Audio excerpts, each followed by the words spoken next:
그때 분봉왕 헤롯이 예수의 소문을 듣고 그 신하들에게 이르되 이는 세례 요한이라. 그가 죽은 자 가운데서 살아났으니 그러므로 이런 능력이 그 속에서 역사하는도다. 전에 헤롯이 그 동생 빌립의 아내 헤로디아 일로 요한을 잡아 결박하여 옥에 가두었으니 이는 요한이 헤롯에게 말하되 당신이 그 여자를 차지한 것이 옳지 않다 하였습니다. 헤롯이 요한을 죽이려 하되 무리가 그를 선지자로 여김으로 그들을 두려워하더니 마침 헤롯의 생일이 되어 헤로디아의 딸이 연석 가운데서 춤을 추어 헤롯을 기쁘게 하니 헤롯이 맹세로 그에게 무엇이든지 달라는 대로 주겠다고 약속하거늘 그가 제 어머니의 시킴을 듣고 세례 요한의 머리를 소반에 얹어 여기서 내게 주소서. 왕이 근심하나 자기가 맹세한 것과 그 함께 앉은 사람들 때문에 주라 명하고 사람을 보내어 옥에서 요한의 목을 베어 그 머리를 소반에 얹어서 그 소녀에게 주니 그가 자기 어머니에게로 가져가니라. 요한의 제자들이 와서 시체를 가져다가 장사하고 가서 예수께 아뢰니라. 우리 사랑하는 브릿지 가족 여러분, 그리고 오늘도 함께 큐티의 자리를 지켜가시는 우리 소중한 사랑하는 성도 여러분, 오늘 2026년 2월 16일 월요일 우리 마태복음 14장 1절부터 12절의 말씀을 중심으로 헤롯의 거울에 나를 비춰보며 라고 하는 제목하에 오늘 주신 말씀 함께 묵상하기를 원합니다. 오늘 우리는 마태복음 14장 1절부터 12절의 말씀을 통해서 한 인물을 만나게 되는데 그 사람은 바로 갈릴리를 다스리던 분봉왕 헤롯 안티파스라고 하는 사람입니다. 이 사람은 굉장한 권력을 가진 사람이었지만 동시에 매우 불안하고 흔들리는 내면을 가진 사람이었음을 오늘 우리들에게 소개하고 있습니다. 오늘 우리는 이 헤롯이라고 하는 사람의 이야기를 통해 단지 한 역사적인 사건을 아는 데서 멈추는 것이 아니라 그의 인생을 통해서 우리의 모습 속에 또 우리의 신앙과 삶을 다시 한번 돌아볼 수 있는 그런 하루가 되었으면 좋겠습니다. 자, 먼저 마태복음 13장에 기록된 이 천국에 대한 비유의 말씀이 끝이 납니다. 그런데 그 끝의 내용이 혹시 어떻게 마무리가 되는지 기억하십니까?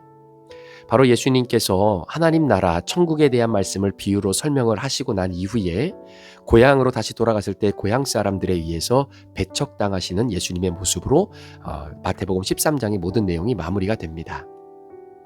그리고 14장으로 넘어오면서 그 내용의 첫 단락의 내용이 바로 세례 요한의 죽음을 다루고 있는 내용인데요.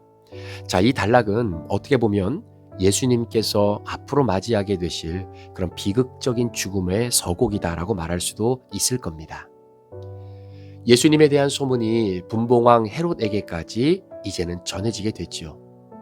사실 세례자 요한은 이미 사라지고 없지만 그의 우렁우렁한 그 음성이 여전히 귓전에 맴들고 있던 차에 세례 요한의 존재를 환기시키고 그리고 다시 기억나게 하는 사람이 나타나게 된 겁니다. 자, 그런 의미에서 본다면 예수님과 세례 요한은 여러 가지 면에서 닮은 꼴이 좀 있지요. 무엇보다 영적으로 깊이 잠들어 있었던 백성들을 향해 회개하라, 회개하라 라고 외쳤고 하나님의 임박한 심판을 예고하기도 했었습니다.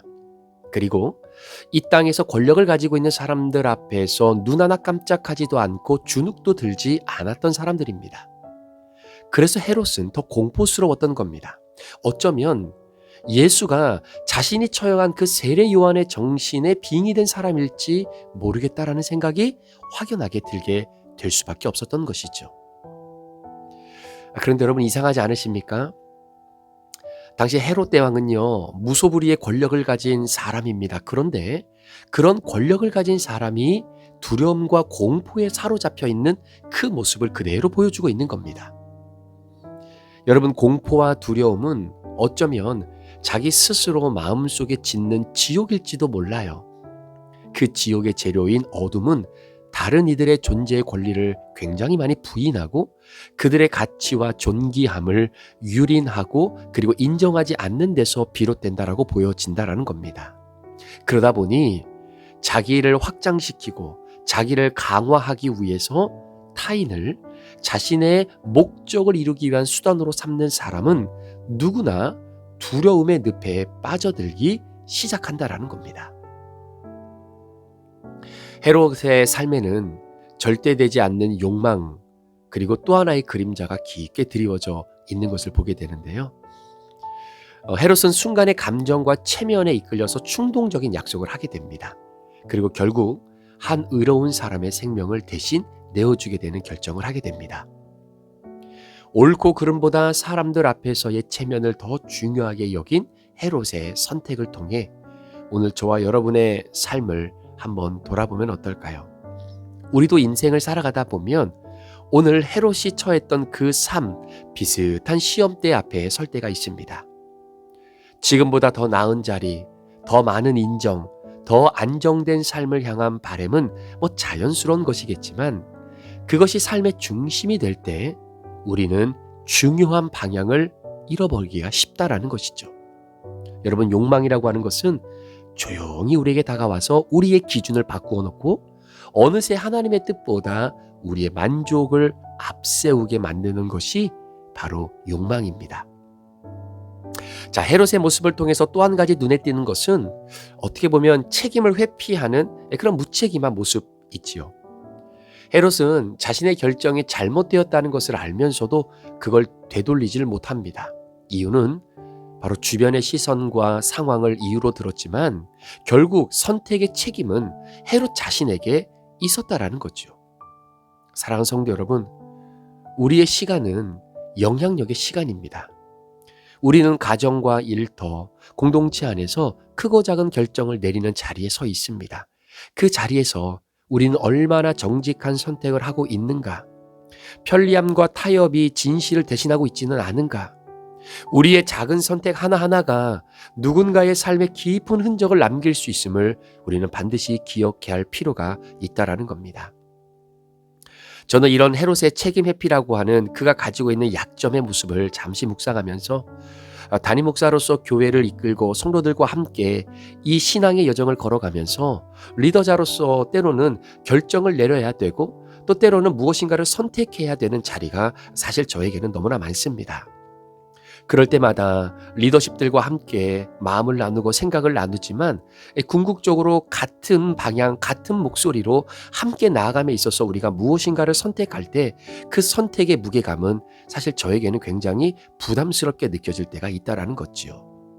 그럴 때마다 이러한 결정과 선택이 정말로 하나님이 원하시는 선택인지 아니면 이러한 자그마한 선택이 우리 성도들에게 어떤 영향을 주게 될 것인지 단순히 나의 편리함과 나의 욕망과 자기의 야망을 현실화시키기 위해서 내가 어떻게든 이 선택을 잘 해야 되겠다라고 하는 비협한 마음은 혹시 있지는 않은지 나를 다시 한번 돌아보고 또 돌아볼 수밖에 없는 것입니다.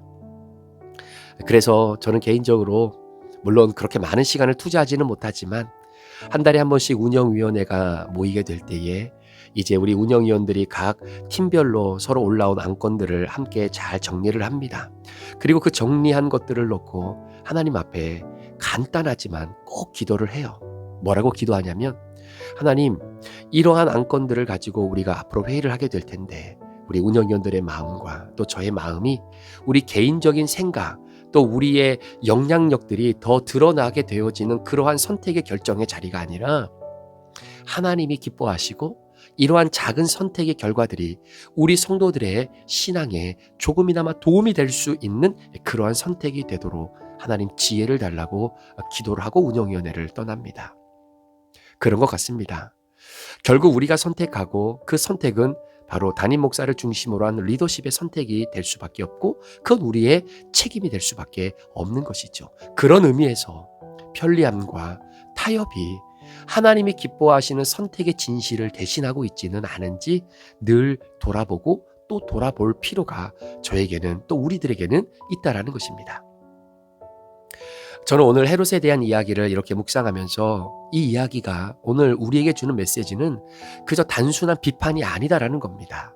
이건 오히려 우리를 하나님께서 초대하시는 메시지가 아닌가라는 생각이 들었습니다.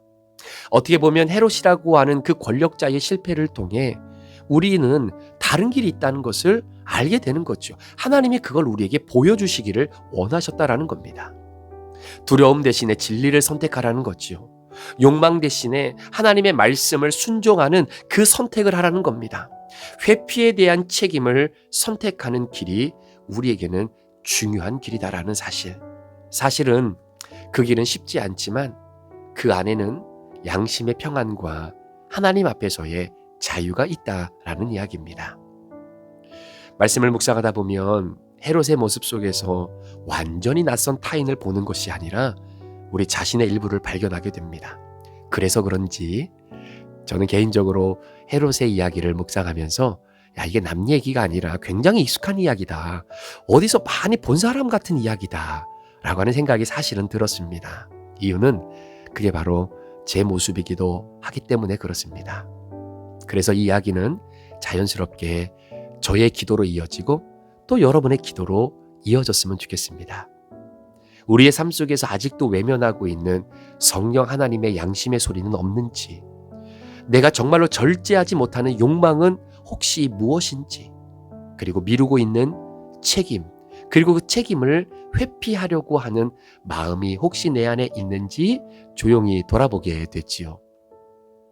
결국 오늘 이 본문은 저와 여러분들을 정죄하기보다는 새롭게 선택하라고 도전하는 메시지입니다. 넘어질 수 있는 인간의 연약함을 우리가 인정하면서도 다시 진리의 방향으로 걸어가라고 우리에게 따뜻한 손을 내미시는 하나님의 초대의 메시지가 저는 오늘 마태복음 14장의 내용이 아닌가 생각이 들었습니다. 그 초대 앞에서 우리는 오늘도 작은 결단을 하게 됐죠. 사람의 시선보다 하나님의 뜻을 더 귀하게 여기고 우리의 자리에서 정직하게 살아가겠다라고 하는 바로 그 조그만한 다짐입니다. 그런 하루하루가 쌓일 때 우리의 삶은 헤롯이 품고 느꼈던 두려움과 공포와 불안이 아니라 하나님의 평안이 훨씬 더 우리 안에 깊이 내재되어져 있을 것이라 믿습니다. 사랑하는 성도 여러분, 오늘 하루 여러분의 마음속에 불안이 아니라 두려움이 아니라 하나님이 주시는 이 평안 충만하게 채움받고 하루를 믿음으로 살아가시는 우리 귀한 성도님들의 삶이 되시기를 예수 그리스도의 이름으로 간절히 축복합니다. 기도하시겠습니다. 하나님 아버지, 헤롯의 모습을 통해서 내 모습을 또다시 보게 됩니다. 오늘 헤롯을 통해 보여주신 이 모습, 오늘 저에게, 우리 성도들에게 어떻게 하루를 살아가라고 말씀하고 계시는지 귀를 기울입니다. 이 시간 하나님 앞에 간구합니다. 우리 안에 불안과 두려움과 공포가 내재되어져 있지 않게 하시고 오히려 하나님의 평안이 우리 안에 가득 채워지는 그런 은혜가 있기를 간절히 원합니다. 헤롯의 모습 속에서 완전히 낯선 타인의 모습이 아니라 내 모습을 바라보는 그 은혜가 오늘도 있게 하여 주옵소서. 주님, 하루를 출발합니다. 믿음으로 주님의 뜻을 드러내는 복된 하루가 되도록 성령님 우리의 발걸음을 인도하여 주옵소서. 감사를 드리며 예수 그리스도의 존귀하신 이름으로 축복하며 기도합니다. 아멘.